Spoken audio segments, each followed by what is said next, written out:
Good evening, everybody. Welcome to the show. Um, Matt is taking the night off, but with me is uh, fellow contributor Mike Spring. Hello. How's it going? And our guest this evening is You can do it. You can do it. KAARE Andrews.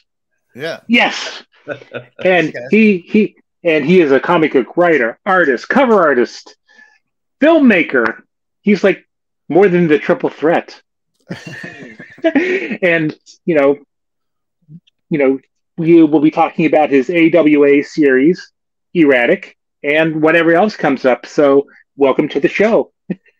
Yeah, thanks. Thanks for having me. It's great to be here. Well, before we get started, I tell me about your history with comic books.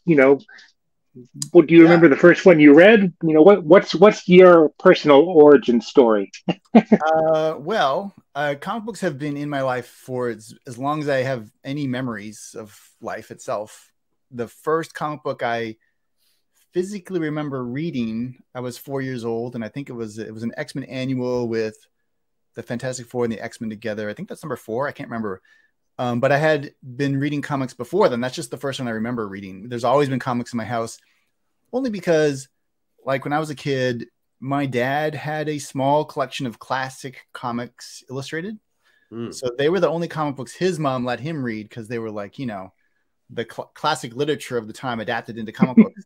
But he kept his little stash of 20 books or whatever his whole life. And so they've always been in our house. And then at the gas station, for me, I was always, even before I could read words, I was drawn towards comic books instead of like a chocolate bar. So I'd always get the books. And then we do a lot of road trips, and in the road trips, I just have a stack of comic books to take with me. And then, each time we got gas, I'd buy more. And then, we did a lot of road trips as a kid, going camping or visiting grandparents or whatever. So they've just really literally been a part of my life, my entire existence. Like, they taught me how to read. They taught me how to, try to be a better person. That like they've always been with me. They've challenged me, and like it's just like it's such a part of me that I'll never stop making comic books, no matter what. Yeah, sometimes I'll direct a TV show or a movie or something, but I always am drawn back to the medium, like just a magnet just pulls me back all the time. So kind of expanding on that. What made you want to get into comic books in the first place? I mean, In terms of creating, you mean? yeah, in terms of creating, yeah, Well, and drawing, and yeah, again, you're the triple threat. yeah. Well, I have this weird idea that most people who read comic books also have an urge to create them. It's a very strange medium. I guess like singers, like if you're really into music, you probably sing, like that kind of a thing. So I think that everyone who reads comic books to some level has an interest in writing or drawing or is a creative person. Like I think it draws creative people, into the medium. So I've always had those urges, and I just happen to have some ability to make art. I was always like, the artist in my class, sort of speak, and no matter what grade I was in or whatever. So it was just natural for me to pursue drawing and pursue narrative drawing. And really, the only narrative drawing that there is comic books. And then in a strange way, also directing, like film and TV. I also consider narrative drawing. It's just the paints are people, not necessarily on a paintbrush, so to speak. So I've always been interested in narrative art making with art, telling stories, and like that's why I do a lot of covers as well. I kind of like became known as a cover artist before there were really cover artists, like with the Hulk stuff. And I did a year of Hulk, and that's how a lot of people kind of were introduced to me. But I was already doing comic books before, doing the insides. But how I got doing covers is I was always able to pencil, ink, and color my own work back when coloring was more mysterious. Like not a lot of people kind of like figured it out yet. It's just a Photoshop, but it was still new. So I was new, so I just kind of knew how to do it. And you know, I was offered a cover, and I offered to ink it myself and to color it myself. And very early on, they let me like color it but not ink it, and then they let me ink it and color it. Back then, it was like to do a cover, you would have to, you know, I'd have to pencil something, FedEx it to Marvel. They'd FedEx it to the inker. He'd FedEx it back to Marvel. They'd FedEx it to the colorist. They didn't have enough digital bandwidth to transfer things over the internet yet. These were all CD-ROMs. He'd FedEx it back to Marvel. So it was like, you know, it was like a week at least to do a cover, but I could do all three things. And so I could jam out a cover in like a couple days. And for Marvel, I think the editors at the time were like, oh my God, this is amazing. Because everyone's always behind. Like, but I just started getting covers because I could do all three things quickly and eliminated all that travel time, all those expenses, all that stuff. And I was even one of the first people to digitally send files to Marvel, because back then what I did is I would extract the different color channels and send them as low-res JPEGs, each channel as a JPEG. And then to Marvel's end, they could assemble them back into the color stack. And it was just small enough to be able to go through those email limitations back then. So I was doing covers, but because I did those covers, I also had these urges to paint with paint. But as a young artist, I couldn't really afford paints, to be honest. But I had a computer and I had a tablet, so I started experimenting with like painted styles on a computer, and I really started like painting covers. And then like especially the Hulk stuff, I kind of like started off like painting stuff. So I don't know. I have a very strange history in comic books, a very weird, eclectic spot in the field. But I don't know. It's probably because I'm very curious, and I like to learn all the different things and do all the different things.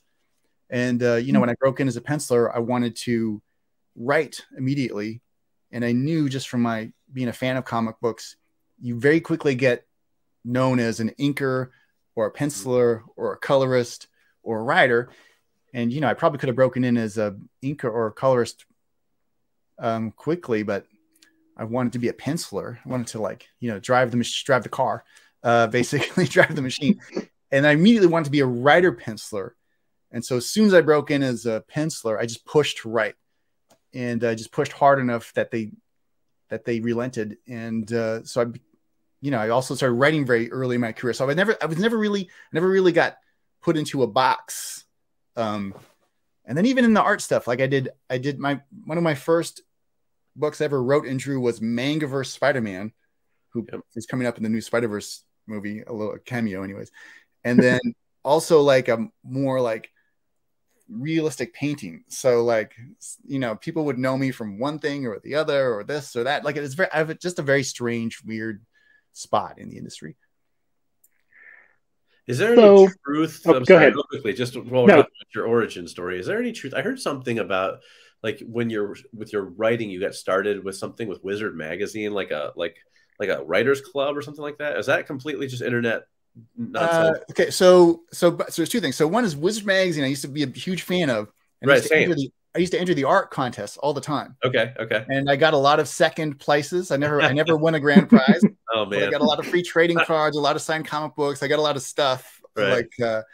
But separately, when I was trying to break in, you know, this was before there was internet comic books, so it was very hard to get a published comic book, and I really wanted to be in a published comic book. In my very first San Diego, I met some writers, and there was like a group of them, and they were called the Writers Block. And no one had enough money to publish their own comic book, but they collected their money together, and they published an anthology, and each writer got to write like a 6-8 page story, something like that. And then they found punks like me, young artists trying to break in. And, you know, we didn't get paid, but we had the opportunity to get printed in a published comic book. So, so that was, there was a writers group called the Writers Block. So kind of like a pre-Kickstarter almost in a way, you know. Well, they kickstarted with their own money. Themselves. So like, right.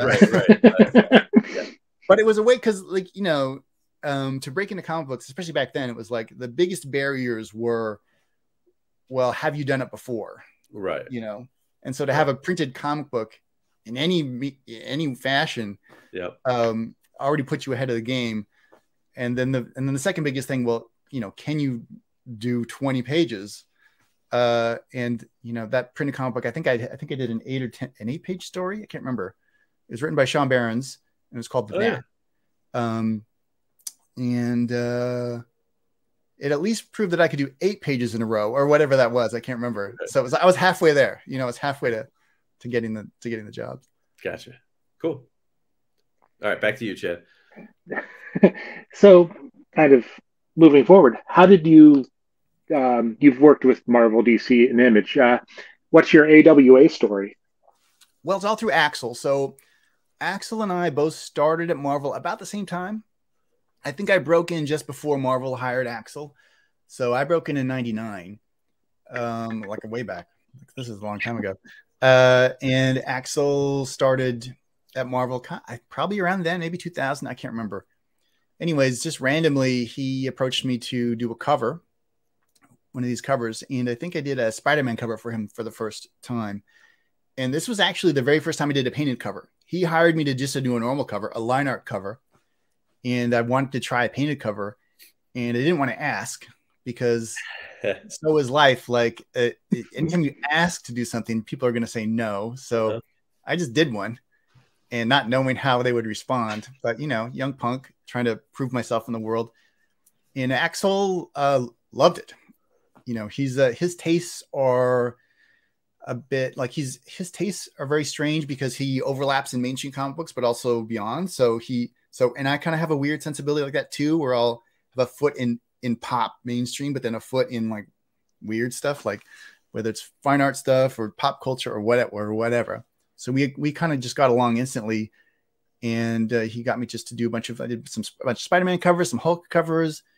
And I wrote and drew a Tangled Web half issue for him as well. That was one of my very first writing jobs. And then Axel eventually became editor-in-chief, which was great for him. And I was so happy for him, but I lost my favorite editor at the time. Like he was no longer editing. So I was always editing with someone else and some great editors, some amazing editors. But then Axel moved on from Marvel and started AWA and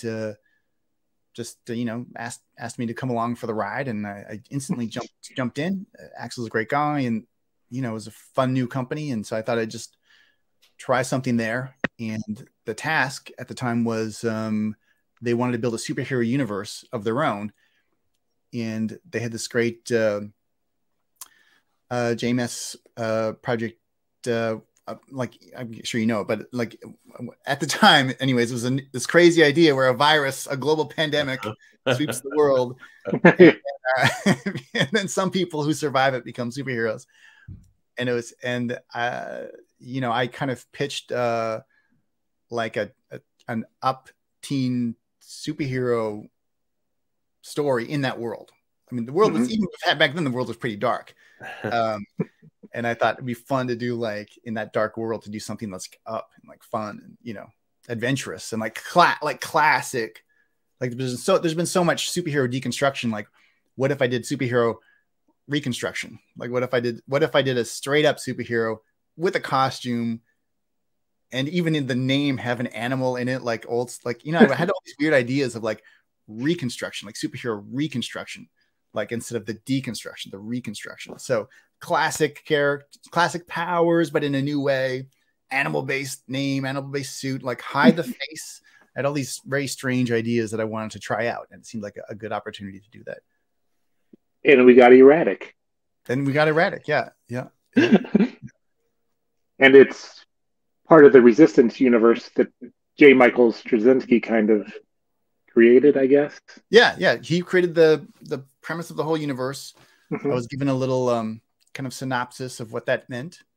And I was just asked to come up with whatever, anything I wanted to, basically. And I just had this idea to do like a teen superhero. Like Spider-Man has always been one of my favorites. But, you know, Spider-Man hadn't, every time we see him new again, he's always a teenager, but in comic books, he's been like 30 for like 20 years. So, you know, it's like really in comic books, there is no teen Spider-Man anymore. and has been for a long time. So I thought like that's a pocket that I thought like I wanted to just like swim in for a little while, you know, like what's a new version of that kind of an archetype, and that's what I was trying to do. So yeah, so kind of tell us about, you've kind of done it already, but tell us about the characters of E-Ratic and kind of the premise of the the story and all that. Yeah, well, I was trying to come up with like like again, it's superhero. I've just kind of come up with this phrase tonight, but I like it, the superhero reconstruction. So I thought like a powers-based superhero, because in today's world, so many superheroes have like the masks have come off. Their powers are not as important as their, I don't know, situation in life or whatever. They're like too real almost. They become like, at least I think we've peaked. Like I like that journey, but then we're on the downslide of like just kind of reality-based deconstruction. Like I just thought like I just want like a fun I wanted to create something you could make toys of and play with.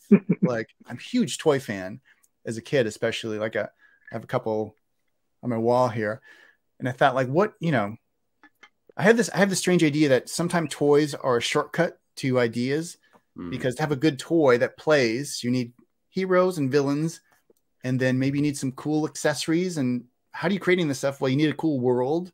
So it's like I just use that. I kept that in mind continually. Like, why would this be a good toy? Like, what would make it fun to play with? Well, it's like a costume. And I always loved Stan Lee's story that Spider-Man, his whole body was covered so he could be anybody. And I thought, oh, that's interesting. And I haven't seen that in a long time. And everyone is unmasked. Spider-Man's unmasked. Batman's unmasked. Superman's unmasked. Like Wonder Woman's unmasked. No one has masks anymore. And I thought, like, well, what if we went the other way? And another hero, it's totally like cover his entire body. Who knows who he is? Doesn't matter. His powers are cool. And I thought, well, what's the coolest power? Well, I think that for me growing up, the hardest character to write was Superman, because he can just do anything. He can, no limitations. Like, how do you write that character? Well, you just continually find ways to have him interact with kryptonite, because that's the only thing that can depower him. And I just, that's for a writer, that's like, that's hard. Like, I don't want to continually throw kryptonite at someone. So I thought, well, what would be a good limitation of powers? And I have these vivid memories of, especially being like doing meetings in LA. I'd fly in to do a week of meetings. And at the time, cars didn't have cell phone chargers. And I just have these images seared in my mind of like, my cell phone battery is almost over. I've got to hit 2 meetings, then hit the airport, and I don't know where I am in the city. And that's so much stress. But I thought that's great. So like, what if there's the superhero version of like a really bad cell phone? And I thought, okay, if I just give this kid like 10 minutes, he's unstoppable for 10 minutes. But after 10 minutes, he's like a dead cell phone, and he's got to recharge for a day. I thought that'd be fun. And I haven't seen that before. So I'm constantly trying to like figure out both what I haven't seen in a while and what I have never seen. And if I can hit those things a few times, then I know I'm onto an idea that's worth investigating. So AWA seems to be a pretty creator friendly, creator sort of focused company. Did they give you pretty free reign with E-Ratic? Is there anything that was there anything they pushed back on, or was it just sort of been like, here, go crazy, and you've been able to do everything you wanted? Well, here's what's strange is in any whether it's DC or Marvel or Image, I've never hit that editor that won't let me do something. I've never hit that like, oh, we don't do that here. Like I've never hit that wall. Like I don't know if it really exists. Like I've definitely hit that wall in film and television, but that is a medium where a lot of money's involved and a lot of scared people, and people are constantly being fired. So everyone's terrified. And half the job of directing, especially TV, but film too, half the job is just like getting the fear out of your collaborators and just doing things. And but that's not, I don't have to do that in comic books. In comic books, I can just create. Like, that's why I love comic books so much. Like, it's just so freeing. Like when I'm on set with 100 people and you're losing your location, or an actor's sick, or just these insurmountable things are thrown at you like every day, and it's just constantly reacting and like zigging, zagging, and or like you hit some, I don't know, just some other weird random stuff from some producers or something, whatever it is.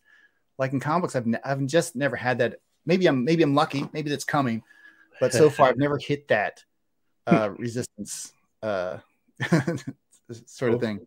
Like it's always been just so creative and freeing, and you know, sometimes I'll get a note or two on a thing, and I always look at it as an opportunity to do something better. Right. So, maybe I drew Superman's cape way too big, and it's like, and the editor is a bit freaked out, and you know, maybe I'll shorten the cape. But when I'm shortening the cape, it's like, oh, I'd taken the opportunity to do a whole once over, like bring everything up, like make everything better. Right. That's kind of how that works. Cool. So, Mike, did you have a question? No, you can go ahead. I mean, I have several questions, but I mean, you know, okay. Well, I was going to ask, how is it, you know, working with, you know, as you know, somebody who's writing and drawing, your colorist, Brian Reber. I mean, did you know, Axel pair you up with him, or did you kind of, I guess, request him, or how did that kind of, because the colors and the art are, you know, they work well together. Yeah, no, Brian and I worked really well together. So I've known Brian forever, for like a long time, and he was with the E-Ratic. I was actually going to color it myself, but I had just done Renato Jones at Image, where I wrote, penciled, inked, colored everything, and I had just kind of gotten a little tired of doing everything, you know. Like, it's fun, the hand is cramping. It's fun to do everything, but at the same time it's like so much work. Like, I did Iron Fist at Marvel, 12 issues, and it's literally the only 12 issues in the entire history of Marvel comic books that any one person has written, penciled, inked, and colored. Like, it just doesn't happen. And it's not because people aren't good enough. It's just so much work. Like, just try to hit those deadlines with all that work. Like, back then I was getting up before anyone in my house was up, and I was trying to jam in some hours before people got up, and then I was like up late, and it was just like for 12 issues in a row, just wore me down. And it's like, I didn't want to do that again. Renato Jones was better, but I just wanted to, like, it's like you have you have a pie chart, and you only have so much energy per task.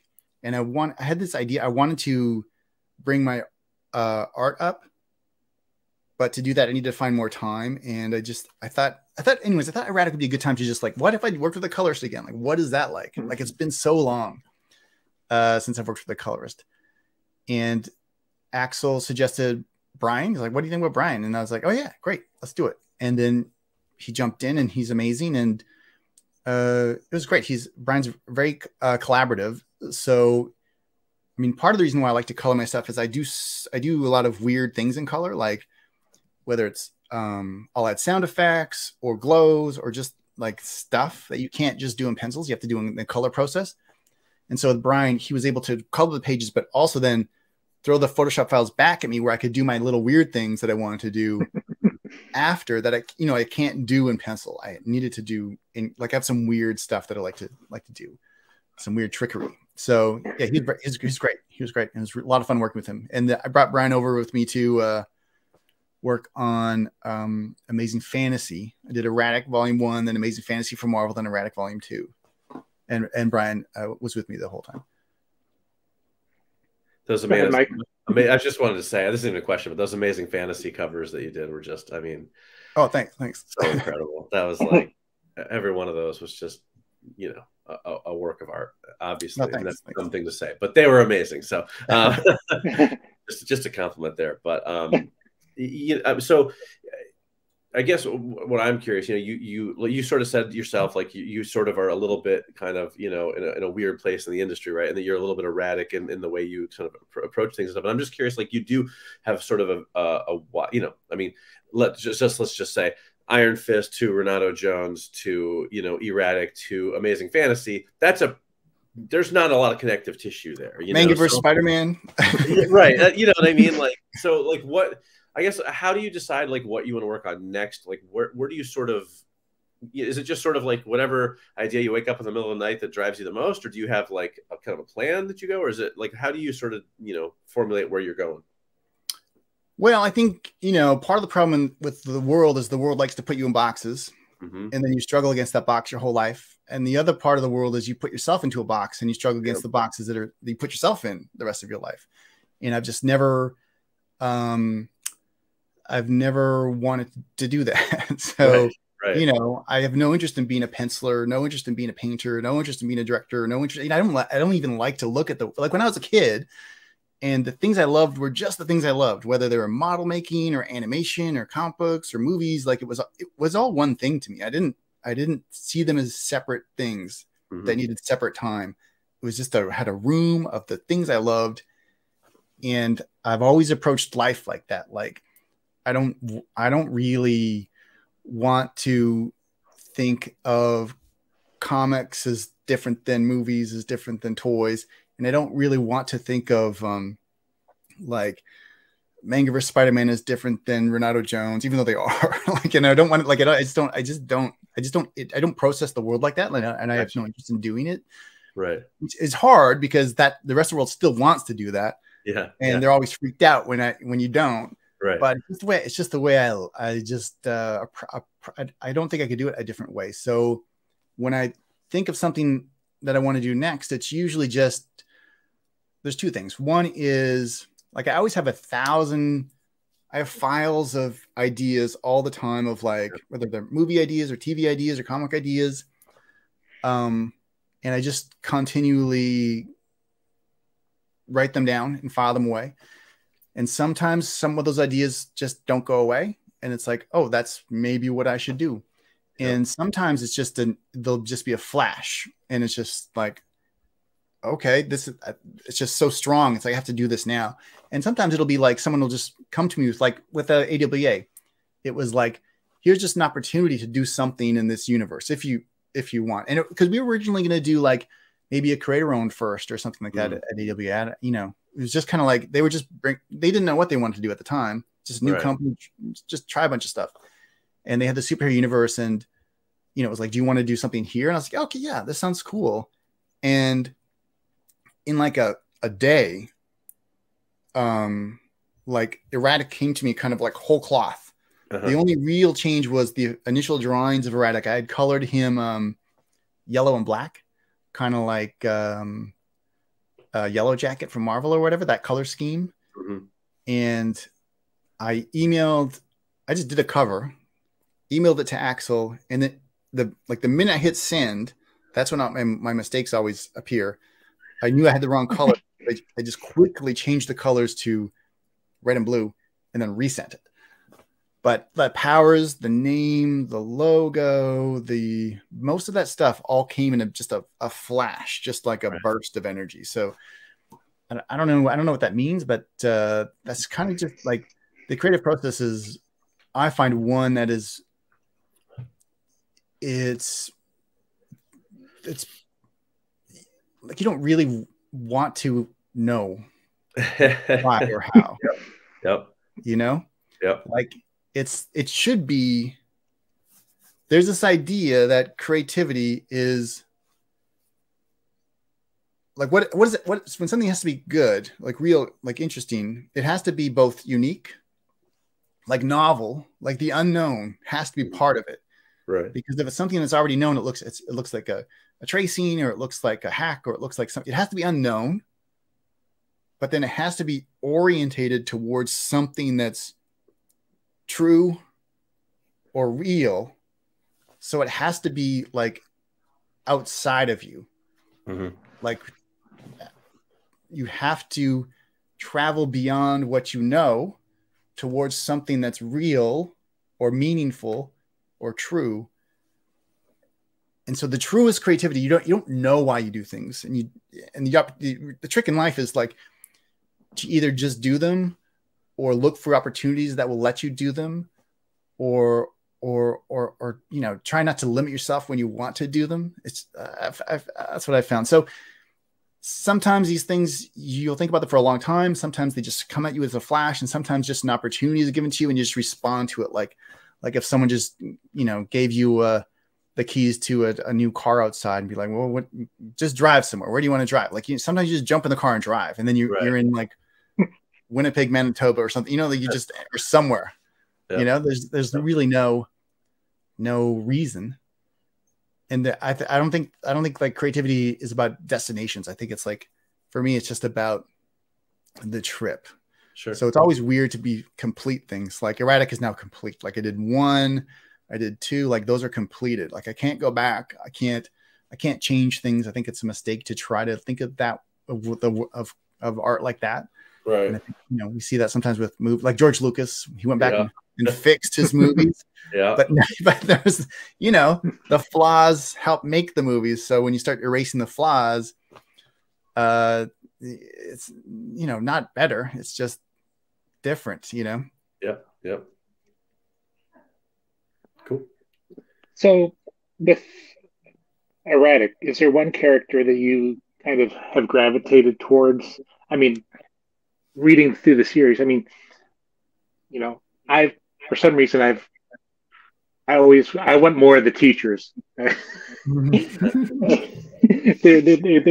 they're just, I don't know, so interesting, especially the one that's just kind of like, okay, you know, the redheaded teacher. Yeah. So are those like based on any, you know, teachers you had, or? Not really. I mean, not really. I mean, I have kids and they're in school, and you know, I was in school, so I think school works best when it's an oppressive environment that is, you know, that is like something you have to get through. Because I think that's what school is. Like, you know, our school system is not. And I did well in school, but it's hard. Like people, you know, a lot of people don't get through it unscathed. You know, you have these adults with the power over you, and, you know, like sometimes you get a bad teacher, and sometimes you get someone who's having a hard time at life and wants to lash out, and they have a room full of small minds that they can do that with. You know, sometimes you have an amazing teacher, but I don't know. It was important for me that like the teachers were hard. Like they weren't, you know, I had no interest in writing like a teacher that was like took someone in and showed them, you know, the secret of life, and they were the most, you know, like I don't want to write that story. I have no interest in that story. Maybe I'll watch it. Maybe probably won't like it. I don't know. This was not a Dead Poet Society story. Captain My Cat. This is about a kid who is powerless, you know, single parent family, doesn't have a lot of money, you know, his mom has some issues with her own to deal with. Like, you know, his older brother is pretty popular and pretty extroverted and has a lot of friends and does well at sports. And like, Oliver is just the main kid. He's just, you know, trying to live. And he just happens to be able to do these amazing things for 10 minutes in a day. But, you know, that's kind of it. But yeah, the teachers are always fun. The thing I like about high school stories is like, we've all been to high school. Mm-hmm. If you're older, you have already gone. If you're younger, you are going to go, or you're going. So it's like a very relatable environment, you know, like I think that's why, and it's such a small microcosm of a greater world. So it's like, you know, you always have your bullies and your jocks and your popular kids. Like those things are real. Like that's how it works in high school. So how long, you know, did it take you to? Does it usually take you to complete an issue when you're writing and drawing it? Oh, I don't know. I mean, the tricky part is that I have such a weird life. Sometimes I'll get called away for like 3 months to do a film thing or whatever, a TV thing or something like that. That happened last year. So sometimes it goes very quickly and very rapidly, and sometimes it's a bit of a stop start, and then sometimes you have the world shut down, and I was actually, for instance, Amazing Fantasy, I was supposed to do that before the first E-Ratic. That's just how it was scheduled. And I had gotten halfway through Amazing Fantasy, and then they wanted to pause that while everyone was freaking out. So I just jumped onto E-Ratic. And then after E-Ratic, I finished Amazing Fantasy, and then jumped onto E-Ratic 2. So it's like, I never know what's going on. And I was always like, I always do like covers in between pages, and like it's just a crazy life. Yeah. I don't know. So, you get these deadlines and you just try to hit them. That's basically how it works in comics. I wonder if we can talk about some of your film stuff for a minute. Is that cool, Chad, with you? Sure. Go ahead. So, I've been writing home video reviews, for many, many years. I won't say how many. I've actually reviewed all of your films in the past. And there's a couple I'm a big fan of. And so I just wanted to sort of, kind of hear a little bit about them, or if you had any, memories or things interesting about them. So, Altitude was your first film. Yeah. And I remember reviewing that and watching it and going, huh, is that the same guy? Like, it's got to be, because that's not a name you see a lot. I was like, I didn't know he was doing a movie, right? That's a really fun, kind of, thriller, supernatural thriller. And I believe you wrote and directed it, correct? I didn't write it. I directed it. I didn't write it. It was my first film that I directed. Right. And yeah, but here's what's weird about the film, about the directing stuff, is I've directed 3 and a bit of movies. So I just directed 3 movies plus part of an anthology. Right. And yeah, Altitude was my very first one. And that was so long ago now. So long ago. And then I started directing TV after the film stuff. And it's just such a, I mean, here's what happened. So in comic books, I kind of, when I was a kid, I just thought they were all the same thing, right? Animation, whatever, drawing, comics. And then the world made me choose. And at one point I was at a crossroads. I was either going to go to computer animation or comic books. And I just happened to choose comic books first because it was harder, I think, is what I was drawn to. Because there was it was at the time, it was so competitive to get in. And the computer animation was so new. And there were some cool schools. But I felt the urge to do comic books first. And I wasn't sure how long it would take. And I wasn't sure what I would have to do to get that job. But I think I was working professionally within a year or so of just really focusing and bearing down, even though I had been submitting samples kind of sporadically for a long time. It was about I basically moved home from art school into my mom's laundry room because my bedroom being given away to a boarder at the time. So I was living in my mom's laundry room trying to break into comic books. And I think it took about a year. And as soon as I moved, broke into comic books, I moved to Vancouver in Canada. I was either going to go to Vancouver or Toronto. I knew one person in Vancouver and no one in Toronto. So I moved to Vancouver.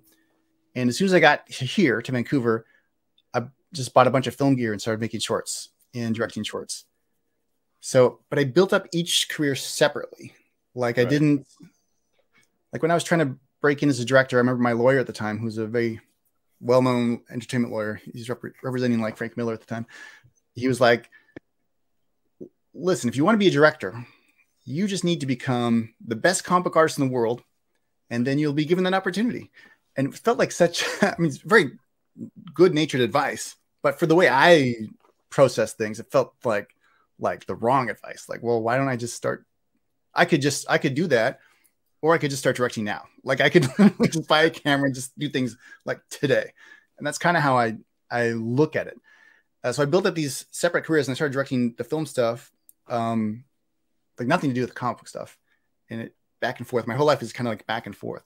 And I've never really had an opportunity to cross streams to integrate the two. And I think that's coming soon. I'd like for that to happen, and there's some things that might be happening. We'll see. But yeah, Altitude was my very first film, and it was such a young filmmaker, and you know, transitioning from shorts to a feature is pretty crazy. And that film had, you know, you start to learn really fast when you direct anything beyond a short, that the things that are the hardest about filmmaking are it's not the creative part, it's the machine. Like, how does the machine work? Right. Like, how does the money work? How do the producers work? How does that? And it's so political. It's so like Game of Thrones, or it can be. Like, there's so much people maneuvering for power, even in like little tiny indie movies. It's very strange because it's not that way in comics, at least not for me. It hasn't been that way for me. And so you learn fast that you have to navigate people, like in a way that you don't have to in comics. And at first it's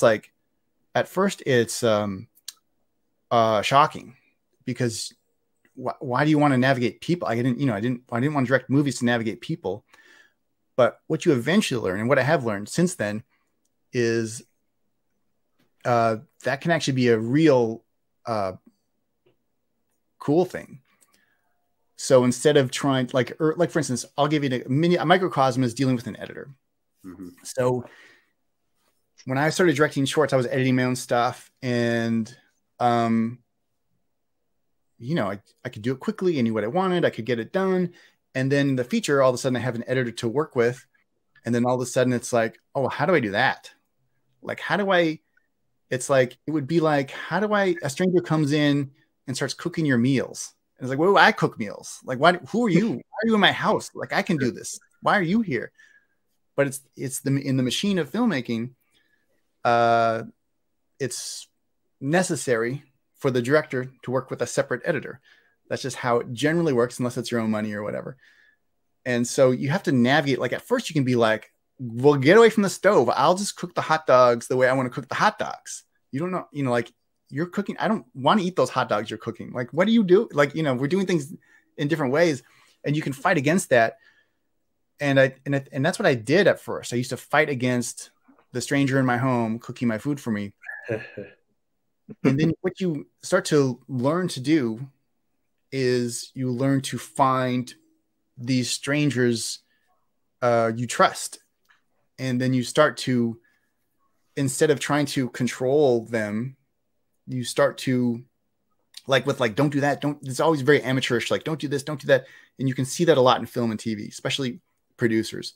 Like, a new producer or whoever, could be whatever, will try to control the situation by telling people not to do things. And it's like, that is a very limiting, backwards way to do a collaborative thing like film, like directing. Right. The highest tier directors that I know are not people that limit what other people can do, but they're people that like channel and empower. So you find that stranger that can cook how you want to cook, and you bring him into your home, and then you give them the tools you need, and then you share the vision of the thing you're trying to create. And if you have a good enough stranger and he's empowered enough, he'll create something.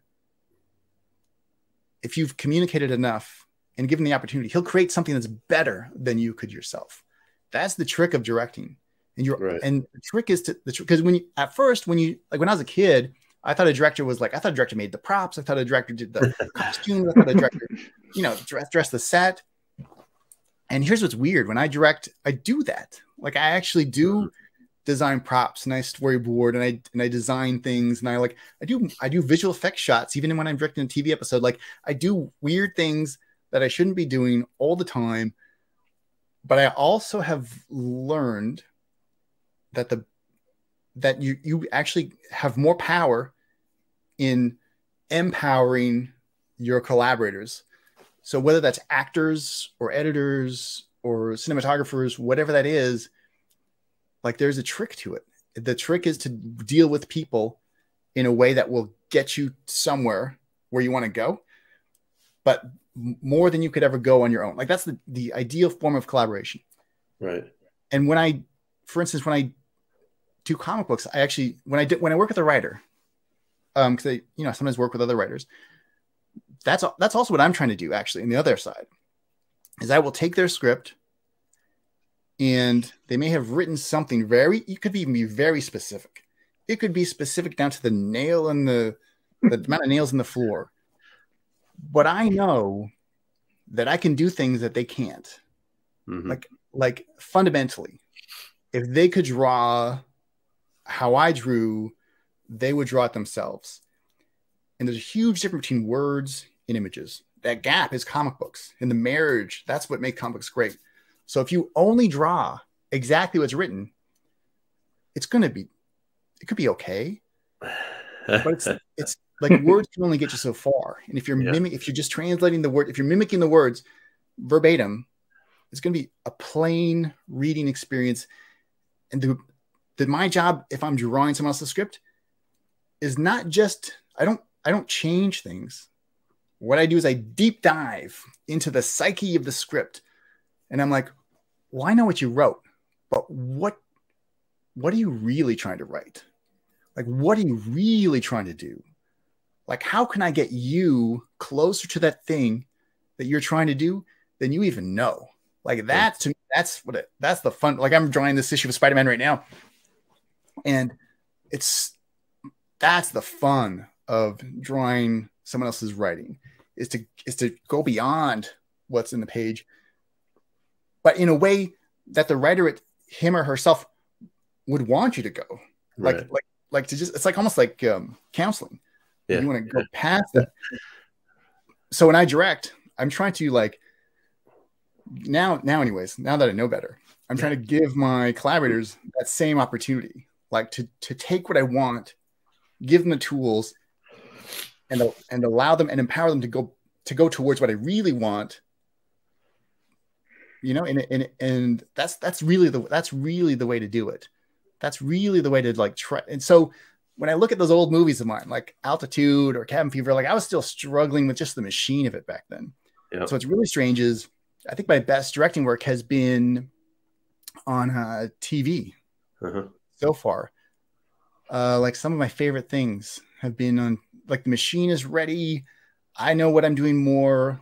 There are just now I can do that thing as a director that I do in comic books, where I can go beyond what's there, but in a way that's true and is surprising. And that's the task. That's the task. I don't know. That's kind of how I approach directing anyways. That's cool. I do have one other question I have to ask, because I have a sort of personal connection. So you did Sniper Assassin's End. Yeah. And I'm a big fan of the Sniper movies. I have been for a long time, but I also sort of lucked into becoming friends with Chad Michael Collins. Nice. A couple of years ago, and he's actually appeared multiple times on my own film podcast that I have separate from this. So every time he has a new Sniper movie out, he always comes on the show and talks about it. And he's a great guy. So I was just curious, your previous two films were much more genre based and kind of horror based, and then you come to Sniper is much more of an action film. So I was just curious what that experience was like, if that was fun, what it was like working with Chad, all that, all yeah. That stuff. Well, so the very first screenplay I had optioned was a horror movie called The Farm. Mm-hmm. Little tiny movie. It almost went. It never went. The second screenplay adoption that was my writing was an action movie, was a ninja movie, and I had it with Gail and Hurd for a few years. Mm-hmm. We were developing it for a few years. We couldn't really get it over, but I've always been very interested in the action genre.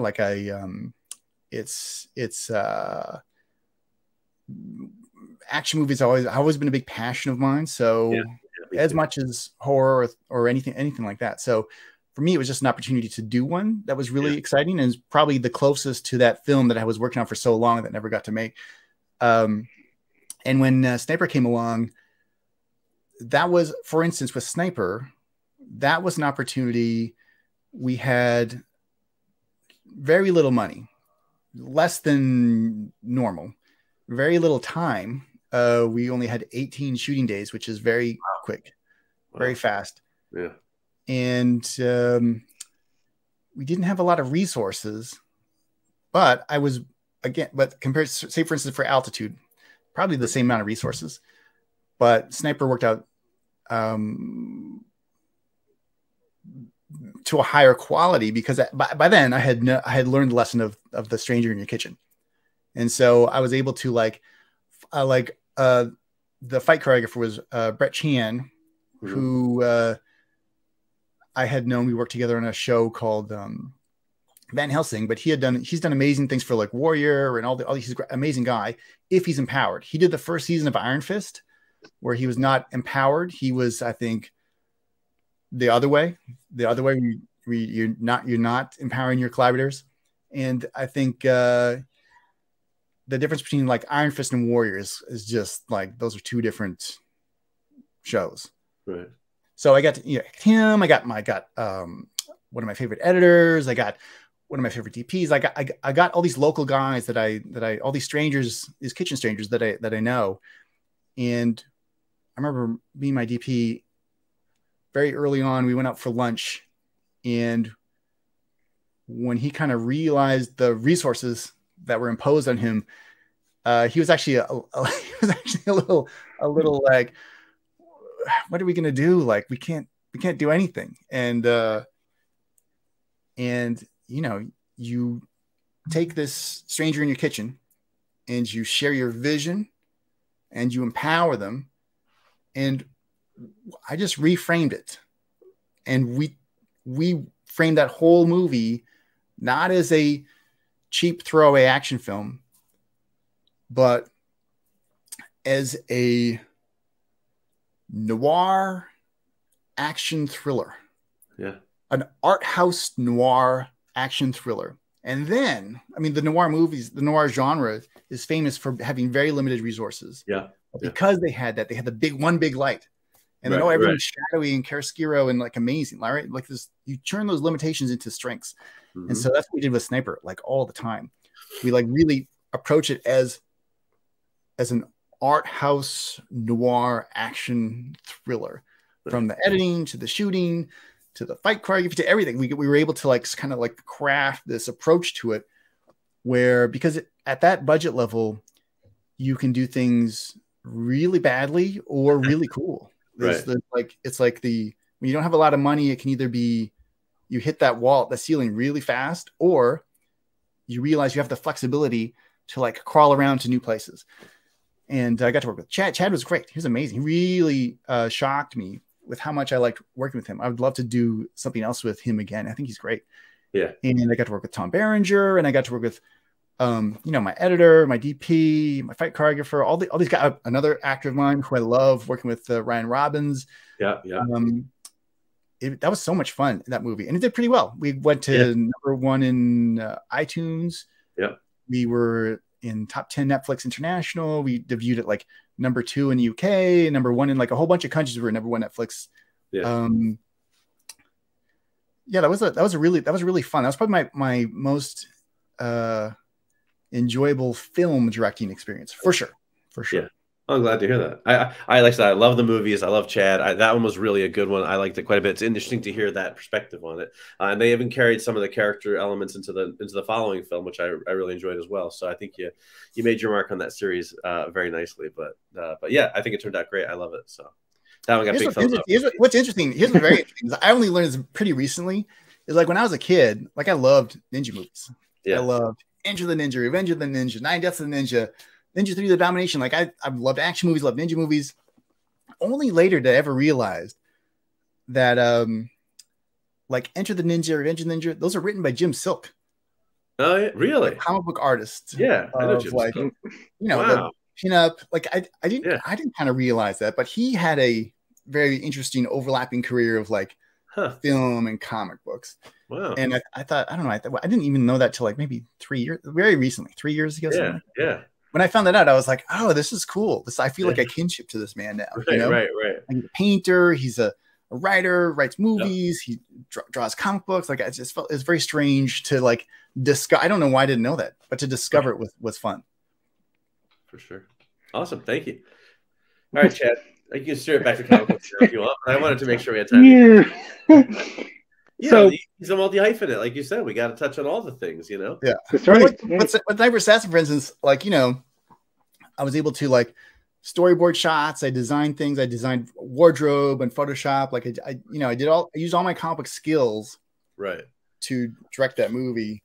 And I often have people tell me when the comic stuff I've drawn is a bit filmic, and the film stuff I direct is they can see my comic influences. So it's a very very strange like overlap that just naturally happens because I don't actually treat them very differently from each other. I treat them kind of like the same. Awesome. So you've done a lot of covers for the two big companies. Is there any of those characters that you have a story or a character that you kind of want to take a shot at writing? Well, I guess I have yet to do a Batman story. So that's always something that will happen at some point. That's one of the characters that, when I was a kid, Spider-Man and Batman were my favorites. And I was able to write and draw Spider-Man very early, both with Spider-Verse and Tangled Web and Spider-Man Reign and, even Amazing Fantasy or even other, I was able to like do that. I wrote a touch of X-Men Unlimited, but really it's like, I didn't start working with DC until just a few years ago. I was really like, I wasn't exclusive to Marvel, but I was pretty much exclusive to Marvel for most of my career. And then I kind of started to open myself up to DC a little bit more. And I've been, offered some opportunities to like maybe do some things over there. And maybe at some point I will. But definitely at some point I'll write and draw a Batman thing because I just have to. He's just like, I'd buy that. Yeah, there you go. Plus, but for Superman, I would find Superman very challenging, like very hard for reasons I just said, because he's just he's like a god. But I think that would also be fun to do because I would find him so hard. It would be so hard to do for me personally, the way I think of things.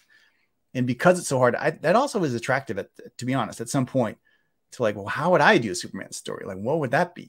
How would I get over those limitations of the character? This won't come as a surprise from the guy who's currently wearing the Superman t-shirt, but I'm actually a bigger Superman fan than I'm a Batman fan. I mean, I love them both, but I had to pick one. I've decided in recent years I lean more towards Superman, so I'd be very excited to see you tackle. Well, let me tell you, here's a funny thing. Like the reason I chose E-Ratic's Red and Blue was because I sent the yellow and black off to Axel, hit send, and then I instantly knew it was the wrong color. And I instantly, and I just was like, oh, what are the colors of E-Ratic? And then I just had this flash of a thought. I had thought about this before, but this flash of a thought was like, well, why is it that two of the most recognizable characters in the history of comic books have this color scheme of red and blue? Like, what is it about red and blue that is so enjoyable in this medium? And again, with my superhero reconstruction brain, I was like, well, I haven't seen anyone use those colors in forever. Like, what's the last, maybe Grifter from Wildcats, like 30 years ago? Like, who's the new character that has had a red and blue color scheme? And I was like, oh, I'm just going to take it. I'm just going to take that. I'm going to put it on E-Ratic. And then I did. And I was like, oh, instantly I knew it was the right choice. And because E-Ratic has these energy powers, I think I had already done them red. So it already made sense that his suit would have red in him because his energy was already red. Like I just hadn't gone the final, made that final trip. But once I landed, I was like, oh yeah, this is it. This is cool. Yeah. It makes me happy to hear you say that because I'm a comic book writer myself. I'm kickstarting my comics and stuff. And my first big comic book series, my character was red, blue, and yellow was his color scheme. So nice. And he was very much a traditional superhero with the cape and the mask and everything. So some of the things you said, I'm like, all right, I'm doing something. There's like there's power in those things, like what, Wonder Woman. Why is Wonder Woman red, blue, and yellow? I mean, obviously those are the colors of printing. So back in the day when you're doing your 4-color press, those colors would pop. That's why they were always using them. Yep. But there's something about those colors that just beyond the mechanical printing process. There's something about those colors that like just says things. Like I had already in the past experimented quite a bit with like doing backgrounds in color blocks, like straight yellow backgrounds, 100% yellow, or 100% cyan backgrounds, or 100% magenta backgrounds, just to like experiment with like how much ink could I saturate on a page So on the stand it would pop. Like I like kind of like trying to figure that stuff out. So you know. Very cool. Are we going to be seeing any more E-Ratic? Oh, we could. Who knows? We could. Yeah. Life is a mystery. I don't know. I never know what's around the corner, you know? You never know. But yeah, listen, I created E-Ratic to be like, whether this happens or not, I created E-Ratic to be like toys, movies, video. Like I didn't want to create, I had no interest in creating like a character per se. I wanted to create something bigger. Like I wanted to create a not franchise. That's a cheap way to say it. But I wanted to create like if it was a playset that landed in my lap today, I'd be like, this is cool. Like, where did this come from? Like, I wanted to create that, like the kind of thing where if I was a kid, if I came across these characters in a toy store or in a comic book store or in a movie theater or Halloween costumes, I wanted to create like that kind of, I don't know if I got there, but that was part of what I wanted in the superhero reconstruction. I wanted to create that experience that I used to have as a kid when I would pick up a comic book in the store, like maybe it's a G.I. Joe comic book. I love those comic books. Yeah, and I love the toys separately. And wasn't it amazing that they were connected? Like, that's crazy. Like that, that's the kind of energy I was looking to manifest. So who knows? Maybe it could be more E-Ratic. I don't know. But he's definitely like, he will live on in my imagination for a long time. So we'll see. Right. Well, I can just imagine, a whole, play set of, E-Ratic, and then you have, I don't know why I'm so fixated on the teachers, but bunch of teacher action figures. I feel like, for instance, like Harry Potter. When I think of those movies, I think of those teachers half the time. They're very, they have a lot of character, and I was trying to create like very distinct personalities of the teachers. Like, this teacher should not act like this. Like, I wanted to create very like heightened teachers in kind of a Harry Potter way. Not that I was necessarily thinking about that time, but that kind of a thing where it's like, the archetypes really of different teachers. Yeah. Well, we like to keep the show to an hour. So I want to thank KAARE for coming on and talking to us about E-Ratic and everything else. And you're welcome back anytime. We'd love to have you and hear more about your processes and all that good stuff. Yeah, no, I had a lot of fun. Thanks for having me, guys. Yeah. I also want to thank Mike for filling in almost at the last moment. And definitely at the last minute, but that's all right. I'm glad I could take it. Well, if you want more of Mike, check out the site on Saturday, because I sat down and talked to him about his Kickstarter, and which I'll let him kind of. Mike, what's your Kickstarter? What is it? Thanks for asking. So I'm currently running a Kickstarter for my brand new graphic novel called Uncaped. It's a superhero romantic comedy, and basically it answers the question: what would happen if Wonder Woman fell in love with Jimmy Olsen? It's kind of like Notting Hill, but with superheroes. So it's a one-shot graphic novel. It's currently on Kickstarter, and I'm very excited to get it into people's hands. Awesome. I'm always hitting up people for covers. Not that there's any correlation whatsoever to anything like that, but just thought I'd throw that out there. Love it. Well, thank you both. I know Matt does this closing a whole lot better than I do, but buy E-Ratic. Go from your local comic shop. Be nice to each other. Read a book, and we'll see you next time. All right. Take care.